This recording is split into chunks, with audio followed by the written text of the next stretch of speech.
One of the most enduring legacies of Said's notion of Orientalism is the way that it links seemingly neutral systems of knowledge and of gaining knowledge, like archaeology, with politics and military power, and therefore shows that neutral knowledge systems are not neutral. They are political in and of themselves. And one of the things this does is it draws attention to how power uses knowledge to justify its own ends and means. On my orders, the United States military has begun strikes against Al-Qaeda terrorist training camps and military installations of the Taliban regime in Afghanistan. So, for example, in the early 2000s, as the United States prepared its military campaign and military invasion of Afghanistan as part of the war on terror, one of the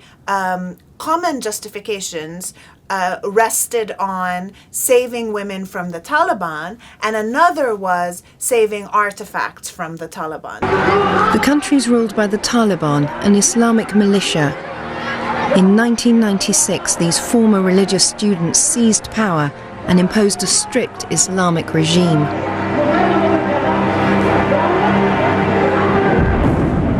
They've made the headlines by blowing up the country's ancient Buddhist monuments.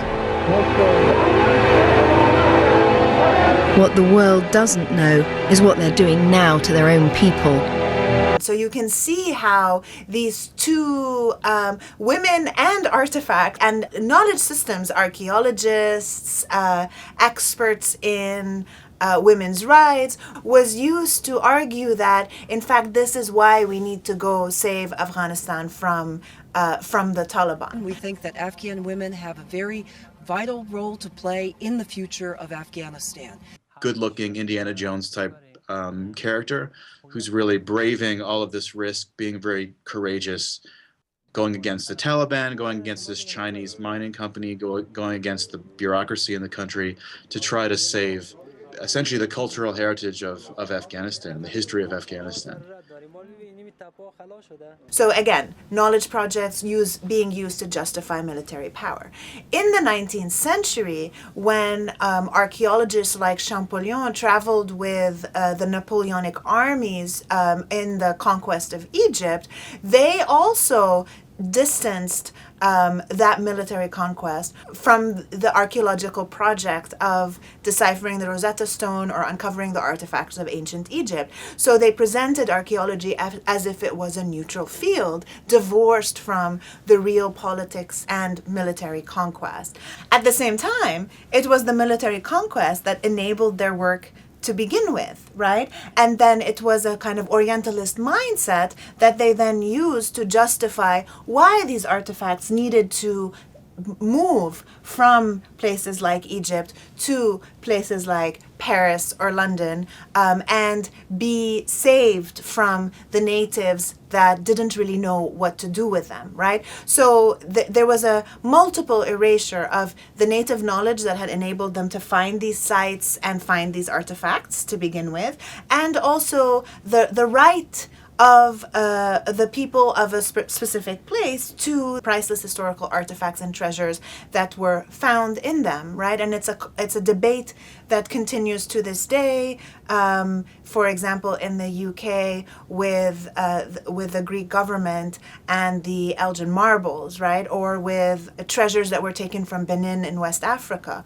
So all of this archaeological knowledge was used to justify the taking away of artifacts from their native lands. And it rested on an assumption that the natives of these places were too backwards and uncultured and uncivilized to understand the treasures that they had, and only the European and American scholars could be responsible custodians of this shared human history and universal past. In Heaven's Vault, what we see is that you have scientists based in the most powerful and the most wealthy planet in the nebula going out and discovering artifacts scattered all across the nebula. And ordinary people are living among these artifacts, but they don't seem to really have any clue about the fact that they exist or the fact that they're significant, right?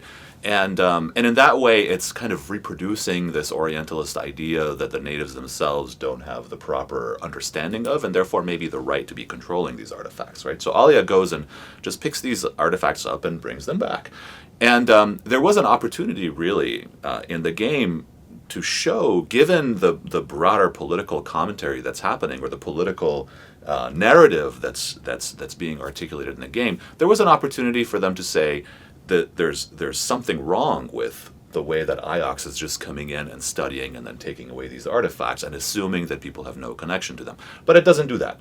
And if it wanted to do that, it would have required Alia, the main character, to do some soul searching and ask some tough questions about what her own role is, what her own knowledge system is, what her the form of knowledge that she is producing and that characterizes her her expertise, how that is contributing to the perpetuating of power within the nebula. It doesn't do that.